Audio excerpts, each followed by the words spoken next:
President. Grateful to Tor Wensland, General Philippe Lazzarini, and Daniel Levy for their briefings. Thank you for that. The escalation of hostilities earlier this month in the Gaza Strip has only exacerbated the dire humanitarian situation of the Gazan Palestinians, who have already been suffering, including due to the non-availability of funds for the UN Humanitarian Response Plan and the global increase in commodity prices. We hope that the situation will be addressed soon with increased donor funding. We welcome the ceasefire in the Gaza Strip. We urge the parties to abide by the ceasefire agreement strictly so that the ongoing intensive diplomatic efforts can strengthen them. In this context, we appreciate the efforts of the international community, especially the role of Egypt in the process.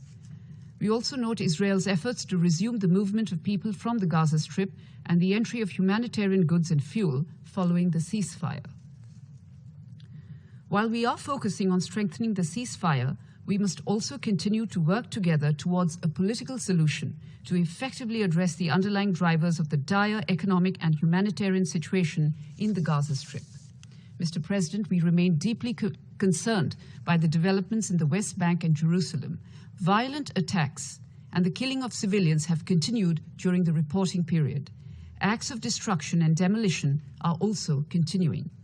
Provocative action and rhetoric have again raised tensions around Jerusalem's holy sites. The historical and legal status quo at Jerusalem's holy places must be respected and upheld. We are also gravely concerned about the acts of terror and incidents of violence in Israel and the West Bank. There can be no justification for any act of violence committed against civilians. We have consistently advocated against all acts of violence, especially against women and children, and we reiterate our call for a complete cessation of violence. We urge parties to refrain from unilateral measures that vitiate conditions necessary for promoting peace and instead focus on bridging the trust deficit. It is the international community's collective responsibility to send a strong signal against any step preventing the possibility of a two-state solution. Mr. President, UNRWA's financial challenges are compounding every year. There is a significant risk of curtailment of UNRWA's services if adequate funds are unavailable soon.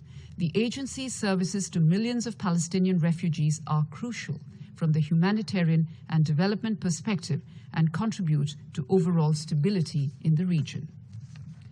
As far as India is concerned, and responding to UNRWA's funding crisis, we have increased our annual financial contribution to UNRWA. Since 2018, we have contributed $20 million to the agency's program budget. We have also pledged $5 million for this year, half of which has already been released. We encourage donors to consider stepping up their contribution so as to help the agency overcome its liquidity crisis this year.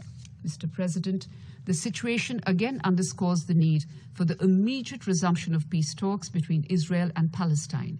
The absence of such direct negotiations is not conducive to securing long-term peace and will only increase the risk of recurrence and escalation of violence in Israel and Palestine. Therefore, an immediate necessity is an early return to the political dialogue process by launching credible direct negotiations. India has consistently called for direct peace negotiations between Israel and Palestine towards a two-state solution, taking into account the legitimate aspirations of the Palestinian people for statehood and Israel's legitimate security concerns.